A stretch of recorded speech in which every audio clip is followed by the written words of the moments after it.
I work with brands and I work with influencers where I have a roster of talent. So I help influencers find brands to help them make money.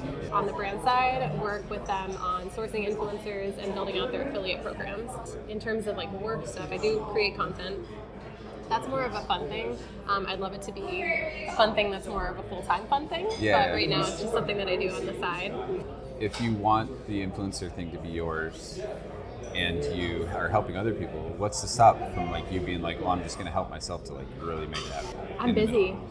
That's the thing. Like that's been a big topic right now between like myself and also my mom, my therapist, my friends. Sure, yeah. You know, I'm very grateful that I'm so busy because the reason I had to start my job full time, like my agency full time, was because I was fired from my corporate job. Fuck yeah. And even though I had what I was doing as my part time and my like side hustle, I was like, oh shit, like I need to find another job, and another salary to come in and support me while I can do these other things. It put such a bad taste in my mouth. I was fired for being entrepreneurial, which is one of like the things they wanted for the role. Yeah. Which I find so funny. Which it is what it is. But at the time, it pissed me off more because can I say that? Is that okay? What? Am I allowed to like curse? We might cut this. Maybe not. Yeah, anything goes. Okay. I'm going to say whatever the fuck you want. I wore a shirt that says shit on it. I did see that. So, yeah. And I don't think I was really mad about being fired. I was just mad that they did it before I could leave. Yep. And that's really what it was. I feel like that's every entrepreneur. Yeah. It's like, what do you mean? I was going to do this in 2 weeks. Screw you.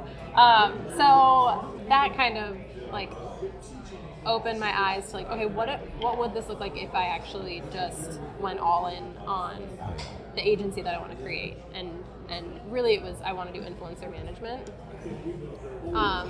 But that's a tough like space to get into and like really get into and start making money. How did you go within 2 months to just like make it happen then? So like I said, I kind of been like doing these things on the side. So I had an understanding of what worked and what didn't, and I just started getting my name said in rooms, which is awesome. I really haven't had to market anything. That's great. Yeah, I know I will. Sure. But up until now, like I don't have a website. I've just been like, Sam, and I do this thing. That's amazing. Yeah. For me, like it was like years of like, I'm an entrepreneur, and some of this was my own stuff of like just not doing the thing I needed to do. Yeah. But then also like I would hear the stories of like I haven't marketed, like I just did a good job and my name was said in rooms, and I absolutely love that. And it took me so long to realize like that wasn't my story because I needed to be like pressed and pushed in a different way. Like that's what entrepreneurship does. It refines you in such a specific way to where like you have to just fucking know yourself so well to be able to step into the direction that like you want to go. So that those 2 months between January and March, what was that like? I did a lot of crying. Yeah. I was like, oh my God, like my rent is so expensive. And I just kept telling myself this story of what was happening to me and not realizing it was happening for me. And I know. And yeah, I was like very woe is me, pity party Sam. Yeah. But I was talking to a friend and she was just like, I mean, this is kind of like what you wanted. And I was like, wait a second. This is what I wanted. It's just not how I wanted it to happen. But like, I still got what I wanted. So maybe I should shut up and like start actually doing stuff. I had been putting my name out there, but there was a lot of shame around it. What was it like to go from feeling like you were a victim of the situation, like the process of understanding your own agency and just be like, no, this is my fucking life. I'm going to do what I want to do. So, like you said, you had that realization from your friend, but like it takes collective moments of that to get to this point where you know that you can do it, and then you know what action to take, and a lot of failing forward, and so on. What was that process like? I mean, I think I go through that process like every single morning still. where I'm just like, why am I doing this? What Yeah. am I doing? I'm too busy. I'm not busy enough. This isn't working. This is working, but not in the way that I thought it would. It's just a lot of taking it as it comes. I try to use how I feel in situations more than like I need to take these action steps. I want to know more about that. Me too. Well said. Instead of going with the like, just keep pushing, just keep doing it. It's just like, it just doesn't feel good. Like I don't, and sometimes I have to go based off of that. I mean, there's like so much talk of like knowing the habits that we need, or like the actions that we need to take, forming habits around them, and then taking the continual steps regardless of how we feel. And I think there's obviously truth to that, of doing the things that we don't want to do because it's difficult, and moving forward toward like a vision. And I think it's not always like 2 + 2 = 4. Yeah. Like if we get stuck in that and we get pulled away from the vision because we're so focused and myopic and like determined to make a thing look like a specific thing instead of being open to possibility. And right now I'm in a big phase of life of like figuring out how to hold balance in everything. But like this especially is like, there's got to be a reason as humans we have emotions. We have the ability and capacity and the intent to like feel. I think I'm saying it's scary. I know where I'm going and what the vision is, but I really don't know how to get there unless I'm just like feeling my way through. And though like I'm developing habits along the way, I'm nervous that like there's not an answer. I mean, maybe there is, but maybe it's just a different answer for each person. Okay, or each moment even? Yeah, it could be that too. Because like I've found what I thought was an answer for myself in certain things, and then I find like a month later, I've got a much different answer that more adequately solves that issue at the time. But that's like growth. That's a clip. yeah, that is. Damn it. And I like didn't want to hear it, but I really do. I mean, that's like me. I mean, the 2 months of being fired to really deciding to start the agency. Not that the agency like became successful in March. It just Sure. was like, okay, I'm gonna do this. Yes. I didn't want to hear that I was where I was supposed to be in that moment because I was like mad about how it happened. Yeah. But then now a year and a half later, I'm kind of like, how did this happen? Like, how am I here? Wow. A year ago, I was like hungry to get more. And if I'm being honest, today I did those things, and now I'm like, I need to pull the fuck back. This is too much. I'm overwhelmed. I still feel like I'm on my computer 12 hours a day. It's funny, like become an entrepreneur to work 24 hours a day is like this little joke, but it's true in a way. Yeah. Like my goal now is to slow down and to pull back a little bit. Mm-hmm. And I'm still battling that same voice that's telling me that if I let go of the 2 clients that I desperately need to let go of, not because they're bad, not because there's like a weird vibe or anything, but because I'm just exhausted, that voice is like, but then you're gone. Or, let's try to reframe here. You can pull back to like, what's the arrow thing? Pull back to shoot forward. Yeah. Yeah. You And gotta build tension. I literally have proof. Yes. But I'm sitting here choosing to not see it. So like in a month, maybe that'll look different when I finally make that call to let go of a client. It's weird that like we take chances and we're positively reaffirmed, but then when we go to take more chances, we think it's not going to work out. The process of all of this, life, but like entrepreneurship, is just the amount that we can take chances on ourselves to open ourselves to possibility. And it's just strange to me that like every time we start dreaming, we're nervous to like take a step that can open into like something bigger. I don't know if I'm articulating this well. No, it makes sense. But then when we also think of like stepping back, that's also taking a chance and just like remembering that like in a month from now I can just take more chances in a new direction. But I'll have clarity, I'll have reset myself, I'll have navigated that.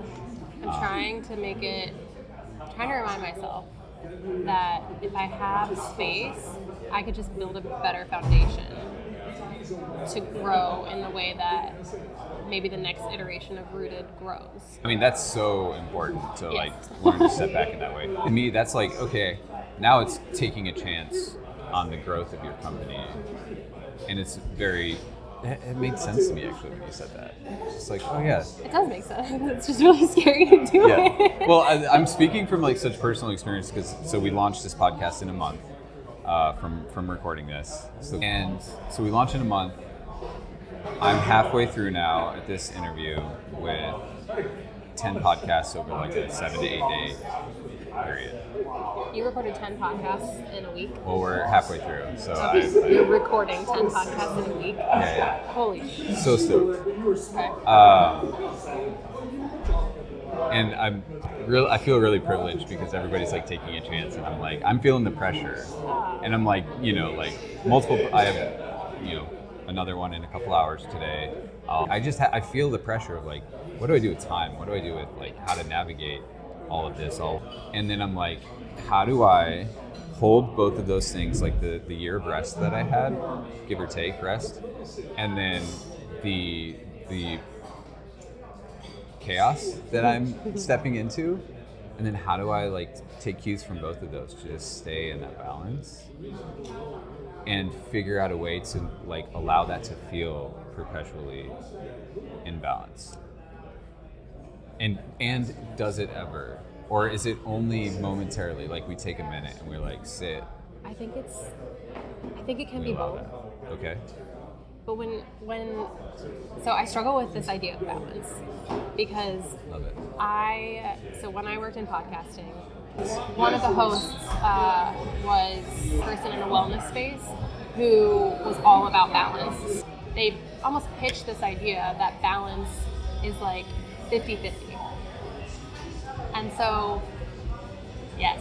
So like when you did the hands, I was like, but it's not this, right? Like sometimes it's 100% zero.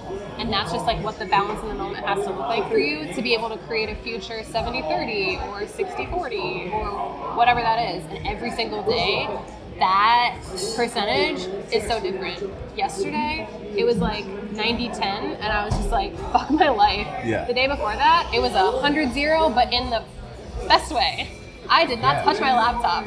And that's why I had a 90-10 day the next day. But like, that's what I needed in that moment. It's like, you never get to stasis. No. Like you are like you were just working to stay in this space that feels more regulated and minimizing the peaks and valleys. But my human experience is like, I have ADHD and I'm a Gemini and I crave dopamine just because I'm human. Like, I don't want stasis. Yeah. Why am I telling myself that I want stasis? Society, like, it's pitched to you. Like, it's also pitched to us like every person craves the same thing and needs the same thing to feel their version of balance or happiness or joy or fulfillment or whatever. But like, for a really long time, I thought that I had to fit a certain mold of success and hard work and all these other things to be valuable and to feel like good in where I was.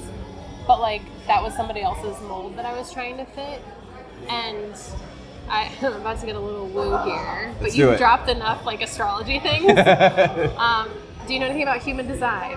Yes, please. Okay. Continue. So I'm a 1-3 projector and an emotional projector. Okay. So I'm riding this wave all the time of like, I should do it, no I shouldn't, I should do it, no I shouldn't. And apparently you're meant to wait until you don't feel that pull, until you feel just like a calmness in it.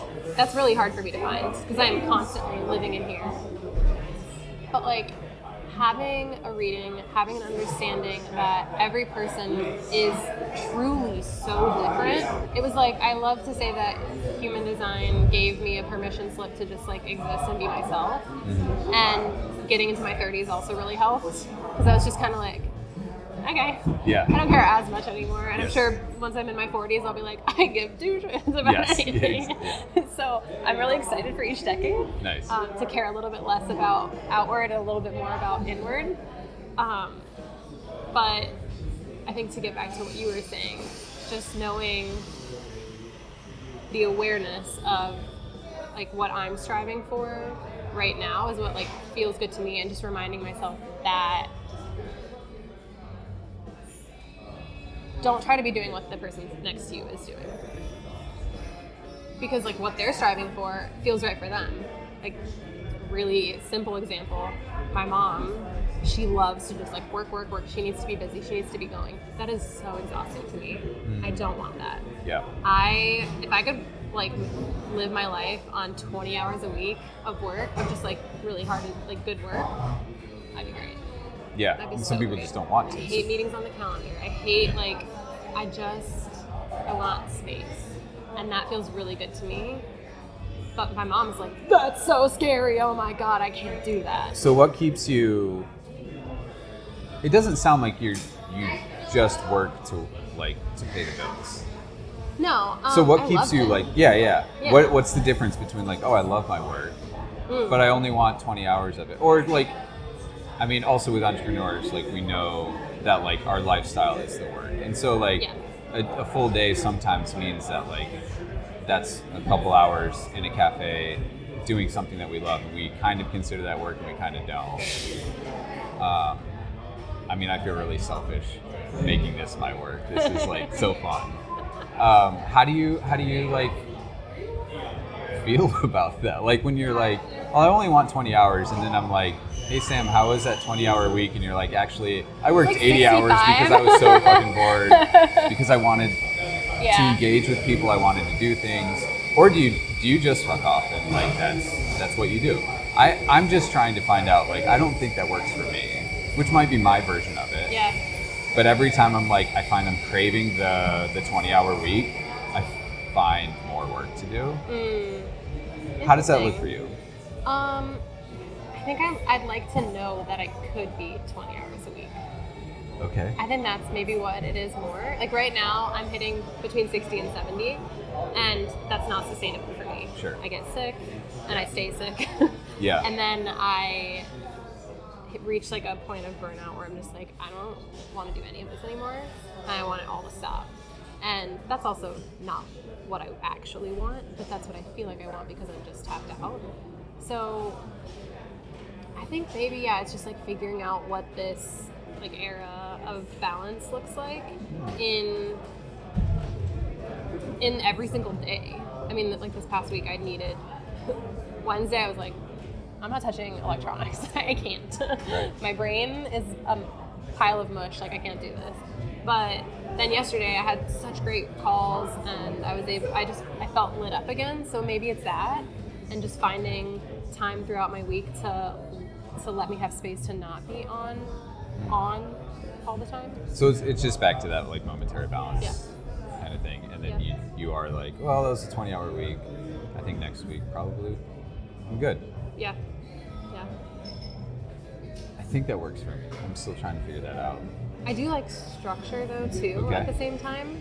I think that's the Virgo side of me. It's like we need to have things nice and tidy. But I find that in my life outside of work, and making sure, I think that's what's really important, is I need to make sure that exists.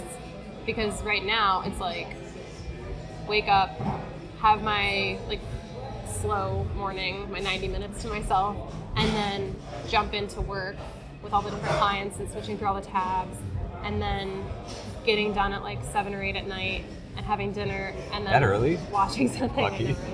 Watching something, and then that's going to bed. Like that to me, I'm like, why am I doing this? Like I'm not having a life outside of this. I'm such a traveler. I want to be in new experiences and new places and meeting people, and so I play around with what that looks like. But I do feel like a big part of my balance is making sure that I have life outside of the work that I do. Sure. Even though I enjoy my work. Yeah. It's fun. I love like the negotiation, and I love the networking, and I'm really good at contract negotiations. And I'm just I get into it. Okay. I know what questions to ask. So I know I'm good at what I do. I don't know if I'm as good as at being like a person outside of I'm a good worker. And I used to be it. So I'm missing that part of myself. Yeah. Let's do a camera check. Nice. Cool. Great. All good. I was gonna ask if you were doing the editing yourself. I had been, and now I have some efficiencies support. in place. Yeah, which is really great. That's cool. I'm always curious. So when we had the production company, we didn't have, like, AI wasn't a thing. Yeah. And right before I left, it started to be a thing, and we were using it more on the graphic side. And then we could also throw the audio into like a pre-cut kind of software where they'll just like take out the rough, like give us a rough cut basically. Yeah. But like that was so bad. So I've been out of podcasting for a little bit now, and I'm always interested in seeing like how much it's evolved so quickly. Yeah. Truly largely because of AI. Sure. So one, I used to be really cynical about technological advances. Like in 2019, I was managing a cafe with 20 people, multiple stories. I had a flip phone, and it was the dumbest shit. Were you that guy? I was that guy. It was so fucking stupid. And just because I was like thinking that I shouldn't give in to iPhones, whatever. So I also like newish to social media. From that to this. Yeah, right. Wow. The glow up. And there were a lot of other ways that I like kind of resisted different advances. And I completely understand concerns around AI, creative work, resource usage, all of it. It makes sense. I also think that humans have amazing potential.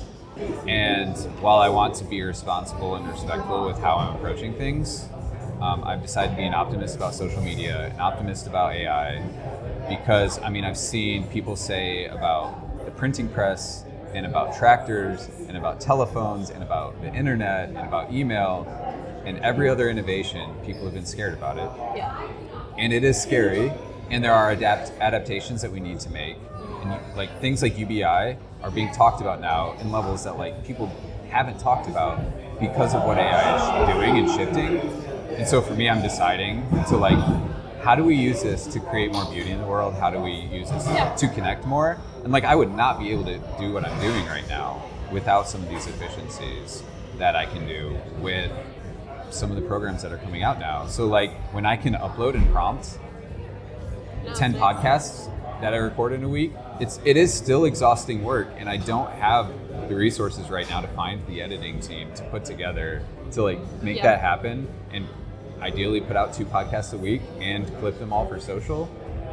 But if I can put that together and design my website, utilize all these things, then I'm being a creative agent, and then I get a chance to find more creative agents in the world to come together. And I think that's the way that we shift forward in this, is like we find ways to be collaborative, and it's a lot to keep up with. My soapbox here is ending now, saying I'm kind of excited about like what we can do, and I want to hold that in balance with everything else. A balance word. Yeah, fun. I like the mindset though. I mean AI freaks me out. Like I super don't like it. To be clear, same. And I know it needs regulations, and I also know that it's like really fun and cool. I have heard people say like people will license out their likeness in 10 years, and so even like photography and videography will change. And I'm nervous about things like that, and that's not just because I'm a photographer, but that kind of makes me hopeful, because people are going to want themselves captured in very specific and real instances. We're going to go more toward UGC style recording, and I think that will actually promote more people stepping into themselves and just being like, no, I want me. And so that's another perspective that I'm trying to adopt in this. Yeah, I like that thought process about having it be something where people will start to want to actually see themselves in it. Because I think during COVID, we kind of saw people returning to like the idea of homesteading, and so with these like large advancements also comes that layer. Yeah. Of like, wait, this is also reminding me to like be a human and like have a human experience. Yeah. In the non-human experience. Well, vinyl last year sold over $1 billion for the first time, I think, this century. because people want actual tangible experiences. Like we're in a shop right now that plays vinyl for their soundtrack, their whatever soundtrack.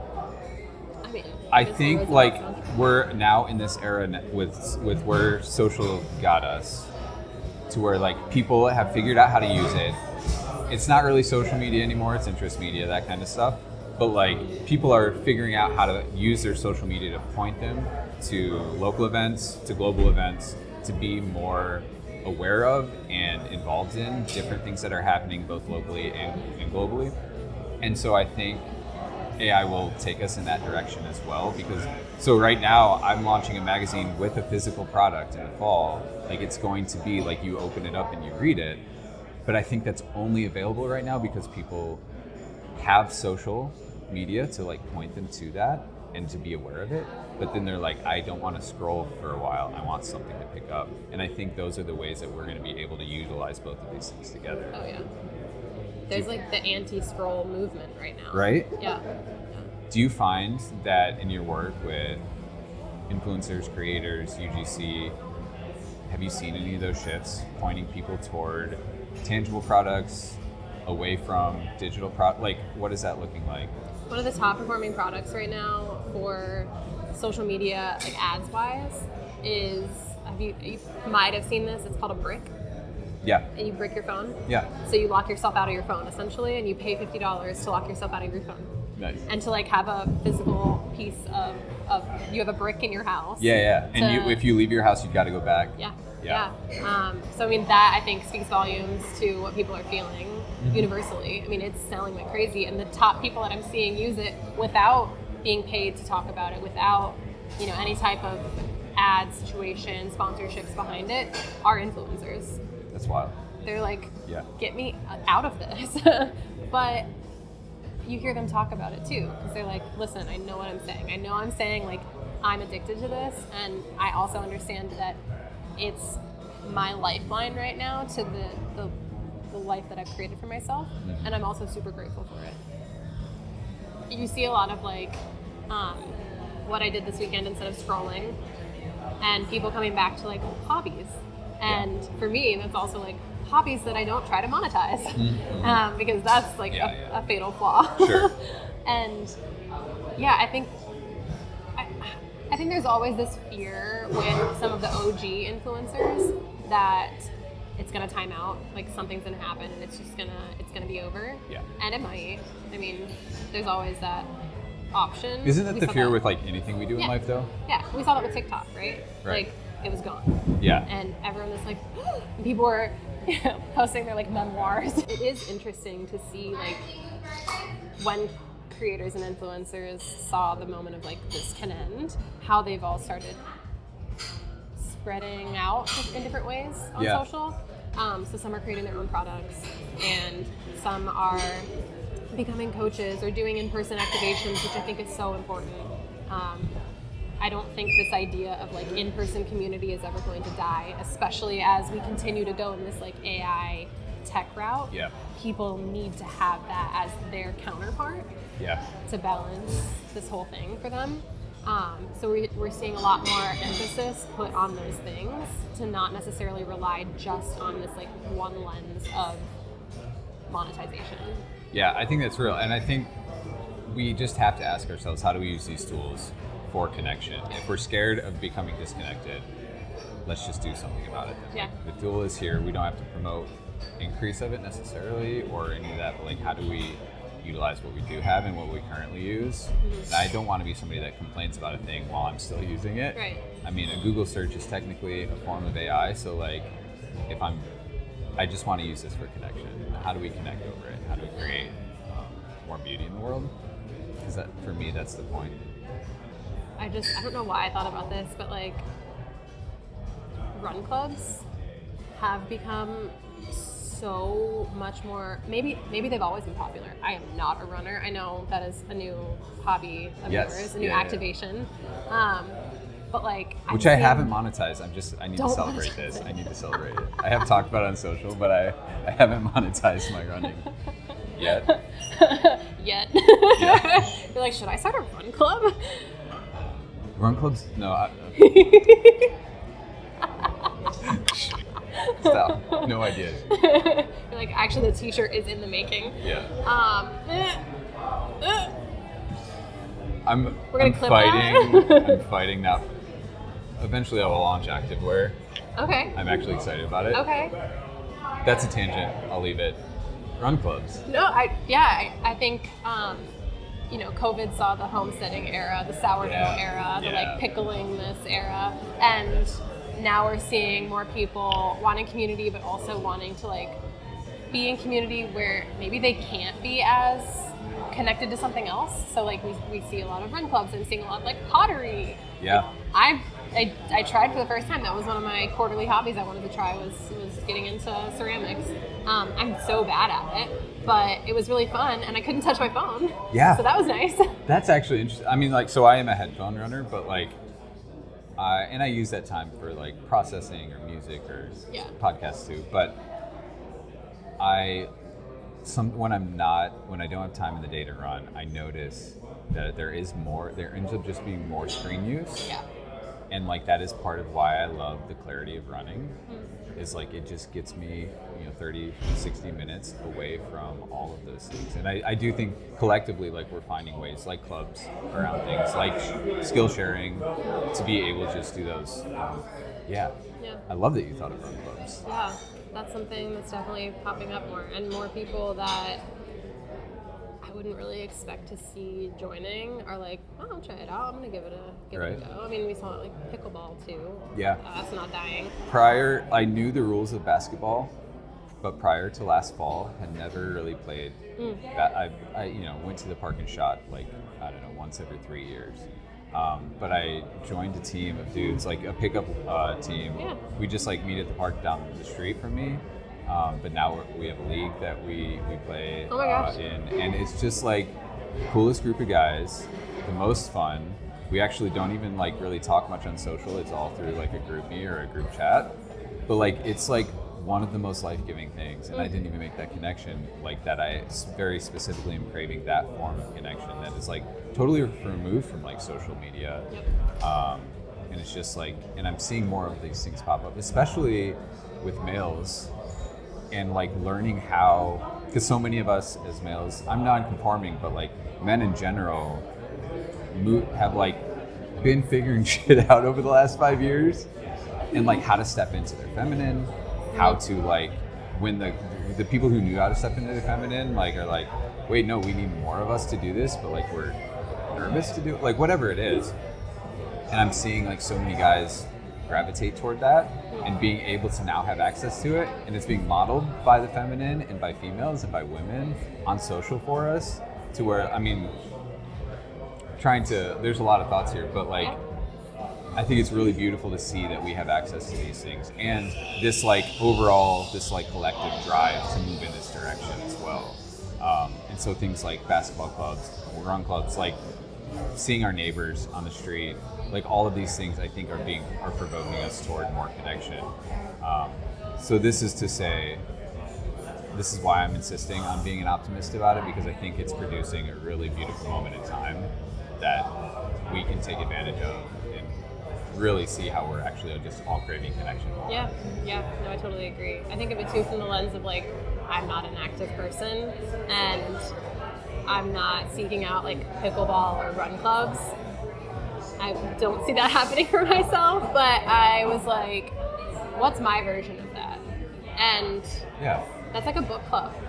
Hell yeah. Because I love community so much, and that's something that this past year of working full-time for myself has proved to me, is how desperately I crave being with people and not just like sitting in my office and thinking that I'm having connection because I'm talking to somebody on Slack or like having a Zoom or something. And yeah, the book club, it gets me out of my head because I'm reading a book and I'm part of a book club that actually reads the book. And that's something that I like threw up on my socials for Columbus was, is anyone interested in starting a book club? Like, and it feels interesting because you are putting yourself out there. I mean, I think out of everyone that responded, I knew 2 of them, and there were like maybe 20 women who tapped in. So we are all craving that connection and that like togetherness, while also having that kind of common thread of something we enjoy, whether it's basketball, running, ceramics, pickleball, whatever, or like rom-coms and thrillers. So yeah, that's like my variation of that. And I think seeing how that's popping up in different communities is really interesting to me too. Yeah. Album clubs and movie nights are popping up. Album clubs? Yeah. Fun. Yeah. I like a movie club. I Right? like that idea. Yeah. It's so fun. What books are hitting for you lately? Oh, I mean, it's summer, so I just want like the cheesiest of cheesy rom-coms in my life. Okay. Just truly any type of sappy love story that in the first page you're like, I know exactly what happens. Nice. Like, I'm such a Hallmark Christmas movie girl. Okay. I want that in a book. Okay. Yeah. I'm still working to get into fiction. I Okay. never I'm made such the a jump, fiction. but I'm chipping away at my like morning reading time, and I'm wondering how fiction can help me. I mean, some of it, right? Like as a, I like to wear my rose-colored glasses. You know, I'm reading these and I'm just like, oh, you know, when Yeah. one day, you know, you kind of like get into that Sure. part of it. Okay. I don't know. Yeah, it lets you like step into a different world. Yeah. I was one of the many people who really got into the Akhtar series. Akhtar Fox. So Oh good. my gosh. And she's releasing, I think she said 2 additional books to it. One is coming this fall. So like, gotta get back into that. To be fair, I said I don't read fiction. I did the audio version of that, but I really want to sit down with the So good. pages of those because it was So it good. was lovely. They are an overwhelming amount of pages, but they're great. Heard. It's just a whole, I just love like being taken, I love being taken out of this world to go into another one. It's just nice. It's like I don't know, it makes my brain stop doing this and it just like kind of slows it down to be able to, I don't know, I don't think about anything else when I'm reading. When you said, "Oh, I read the first page and I know what happens," I had a similar feeling. It's like, oh yeah, like I can just completely be in that world, and I can just not think about anything else but this cheesy romance. And I think that could work. I think I'm getting closer and closer. Thank you so much. What are other habits you have to like help shift your perspective on things?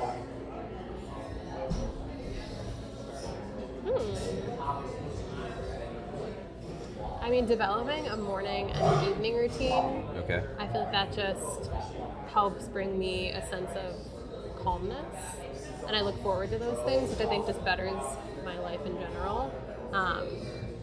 But finding that space of like, I don't want to get to the point where I have gotten in past of like, I need this to be able to have my day.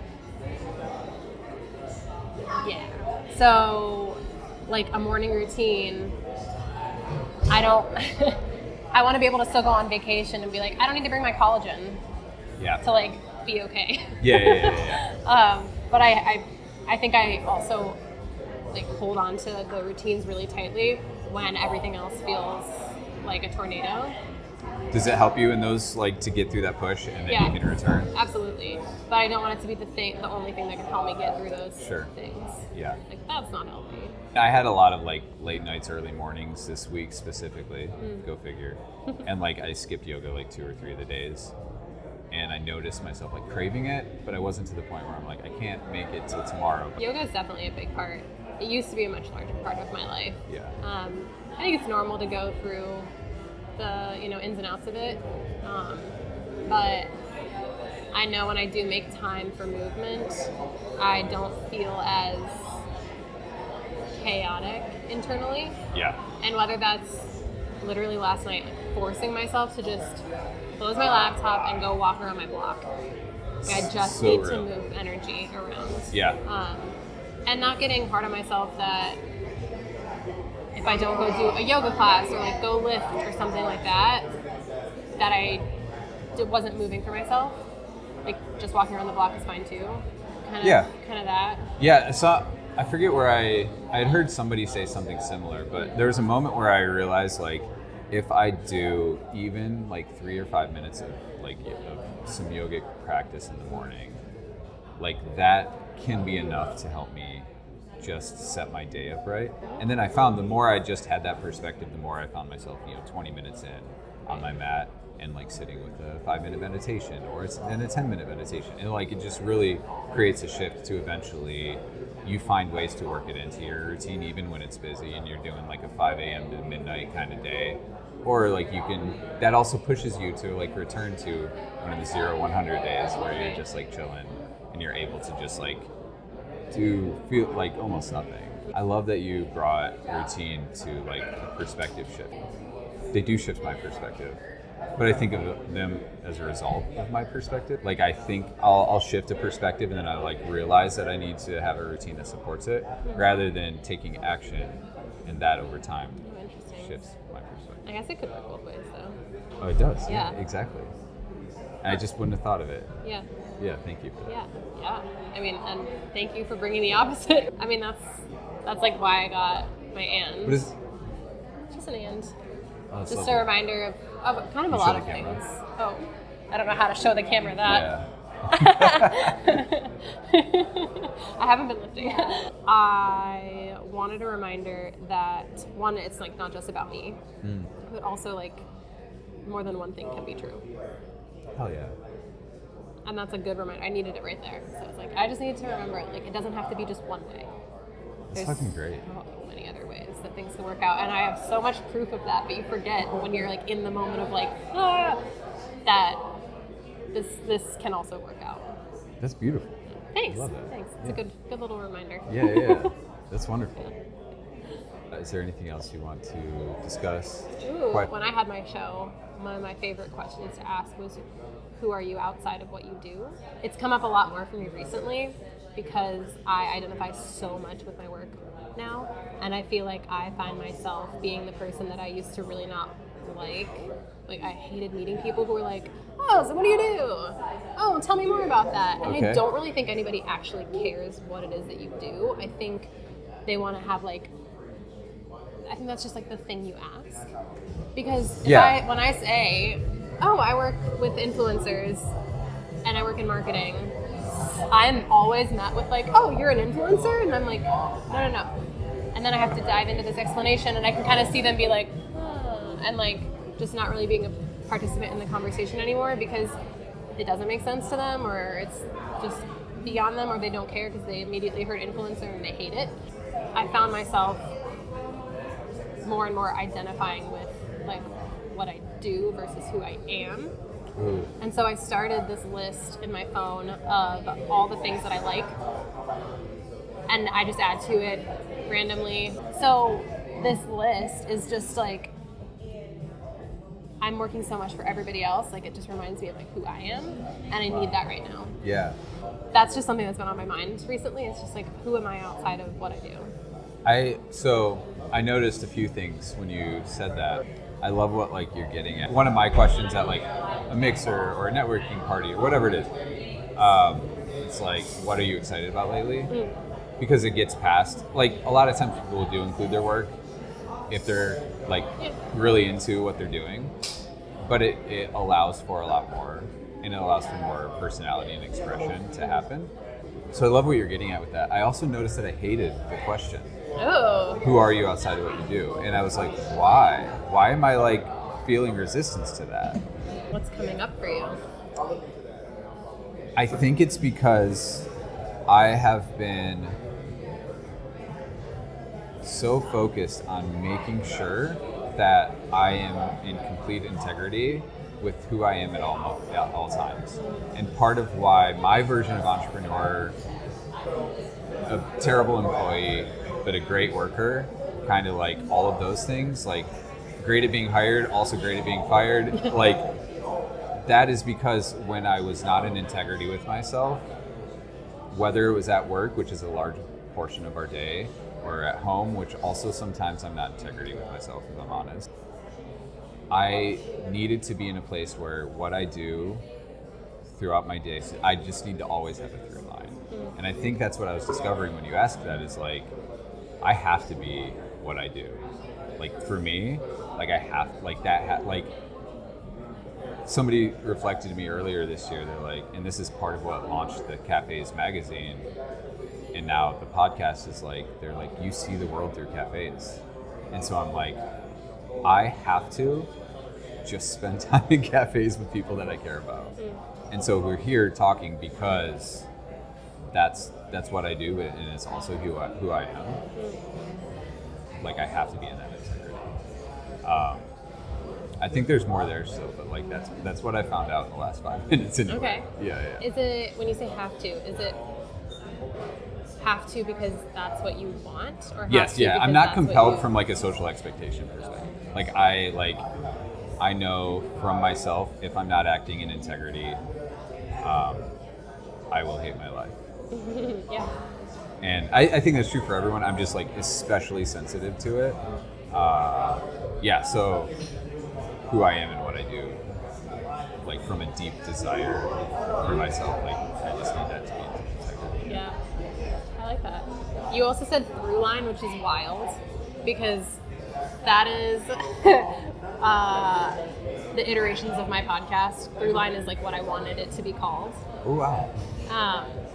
Because there's always something that connects, like there is always a through line, and that is a thread I love to pull on. It's like, okay, well, where is this coming from? Yeah. Where is this, asking the kind of bigger, deeper questions, which, freaks people out, I think. Yeah. Ultimately, yeah. It was really interesting you say that too, because as I was coming here, I'm like, I decided over the last day that I need to ask the bigger, deeper questions. There's always something like really intentional. So I decided today we're doing that. And you responded really well. I love a deep question. It's so good. I think that's what I've been lacking. I really do. Like I said, I love community. I love connection. But what I was saying earlier, everything has been about work, and I'm really good at what I do. Yeah. And I know the questions to ask, and I relate so much of like my value in my life to that. But I used to be really good at asking deep questions and having deep conversations, and now I just catch myself like being everywhere but there. And one of like the rules that I've made for myself recently is I can't have two luxuries at the same time. So like I can't be watching TV and also be on my phone. I can't be having a conversation with somebody. What do you mean by can't? Like I shouldn't. Okay. My brain, because I'm not fully in one of those things. Sure. And so that's my like rule currently is if I'm doing one thing, I should just be doing that one thing. If I'm having a conversation with somebody, like stop looking at my phone or stop thinking about how I'm going to respond because I'm not in the conversation with somebody. And that does make for pauses, and that does make for like, I don't know. And that's okay because it's totally normal, but I'm so used to cutting out those pauses that I think we forget like pauses are also like part of the conversation. I don't know where I was going with that. I love that you just paused. So you said you're craving like deeper questions. That's what you need right now. What is a question, if there's any that come to mind, that you either are scared to ask or scared to answer? Oh man.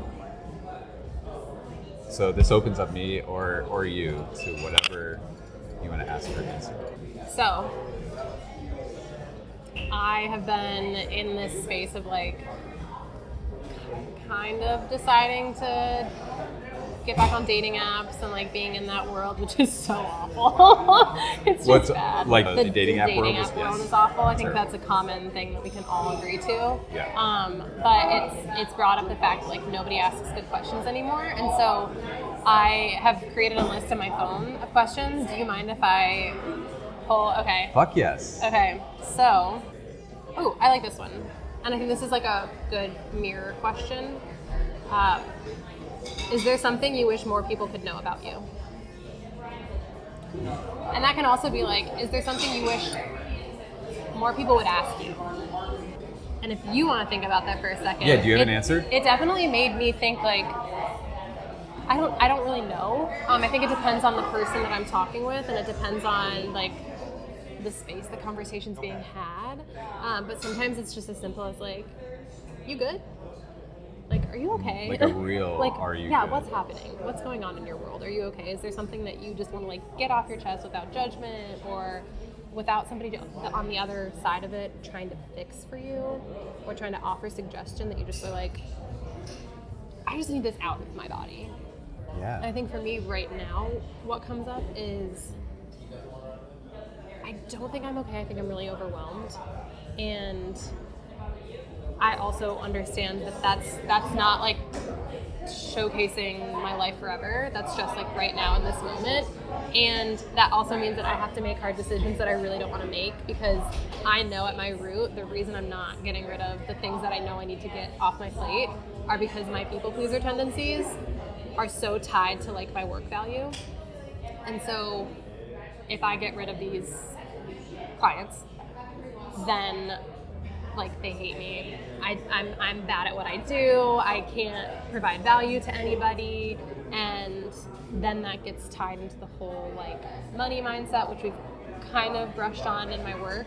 But like there's obviously some money mindset stuff that I thought I worked on that's really coming up now, and it's annoying. I'm annoyed with myself because I really don't like when people are a broken record and they keep saying the same thing but not acting on it. Like, I know that when that comes up in someone else, that flares up in me because that's a mirror for me. And I'm just more aware of that right now. That's real. And it's so annoying. That's I'm so like, real. God damn it, Sam. I go through periods when I recognize that more in other people. I'm like, you just said this. And then I'm like, fuck. Yep.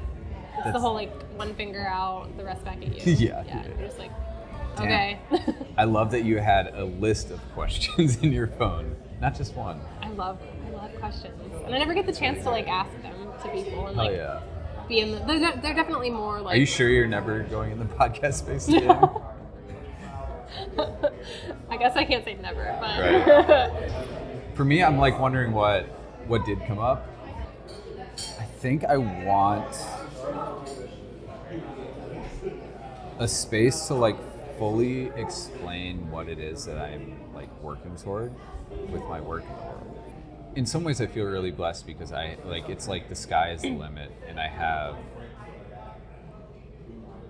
like, it feels like 5 or 6 businesses that I'm, like, birthing over the last 6 months. And, like, this is really a reflection of me and my own ability to articulate. I love that you were like, here's my question, also here's my answer. And, like, in that you, like, kind of answered your own question. And you gave yourself the space to, like, recognize what it was triggering within yourself. Mm-hmm. And it was like, oh, this is beautiful, Sam. Like, you are asking yourself, which is really what we want. We want permission to be ourselves from ourselves. Like, we don't we say we give a shit about what other people think about, if we're willing to even admit that. But, like, really, it's, like, the things that we are willing to admit about ourselves. And for me, I know that, like, I know where I'm going. I've been saying this to quite a few people lately, that I know where I'm going. I don't know necessarily the steps that I need to take to get there, but I also, in the moment, am able to take a step in the right direction. Like, it's this, like, analogy of, like, I know where north is, but I don't know if I'm, like, traversing a paved path versus a rocky path versus I'm cutting, trees down to get there. And for me, I think I'm finding that I would love another human just to be like, dude, lay it all out. Like, what's going on? How can I help you? I want to be seen in that by another human, and I think that's beautiful. I also, though, want to give myself the permission to just lay it all out. Just be like, this is incomplete and fragmented and also beautiful, and all of that's okay. And learn how to hold the space for that within myself. And then, have somebody put their hand on my shoulder and just be like, I've got you also. Yeah. I think that's that's beautiful. I think that's what we all, as people, really want, though, too, right? We want someone, like, in a non-judgment to just, like, I hate the phrase hold space, because, like, what does that actually mean? But we kind of want that. I've heard a couple people say they hate that phrase. Because it's like a non-meaning. I was doing maybe I was listening to someone talk. I don't know. It was like a function that I went to. And the woman, she brought up the same thing. She's like, it's so, like, it doesn't have a meaning. It's hard to understand hold space, but we all kind of get it. But she switched it to saying that she creates a brave space so people can, like, show up honestly, and, like, she'll be there for that. For you, rather than, like, I'm holding space, and people are like, I don't really know what that means. It feels wooey, so I'm already, like, have a guard up. But a brave space kind of lets you feel like you're interesting, able to, I don't know, embody whatever it is that you're trying to. Yeah, I get it. I mean, and I also totally understand like overused, cliche, woo-woo kind of phrases. And it takes a while for me to get over certain ones. For me, if you go to the About page on my website, it flashes the words make space, which was a phrase that came to me 2 years ago, maybe 3. And it was like really fun for me because like in my era of finding balance, which I think is my life, make feels really active and space feels really passive. And to create a space with other, like within myself, to understand myself, then I can create space in the world for other people to be themselves, whether that's in my career as someone in hospitality for 2 decades opening cafes, or in a conversation, which is now my career, and like creating the space that way. And so I actually do like the phrase hold space because that's the connotation I give it. But I also find it takes so much action to actively do that, to be that for people in the world. Yeah. And I can't do it unless I'm doing it for myself. Feels like put a lot of pressure on it. Totally get the cynicism that we collectively have toward the phrase hold space. And I think that's what we're craving, the idea behind it. Yep. At least that's what I'm craving. I like make space. I like that. Yeah. I was workshopping that for the name for this podcast. Maybe that's the second iteration. I like it. It is that like nice little cocktail of active and passive in a way. Such a lovely conversation. Yeah, oh my God. It was. I really needed this. It's so good. So good. Thank you so much. Thank you. Where do people find you on social? You don't have a website, but like I don't. For work. Salmon Seabus is my handle, one of the many. And Rooted Management is my company, which will have a website at some point, but you can always DM me. Nice. Yeah. Amazing. Thank you so much. Thank you.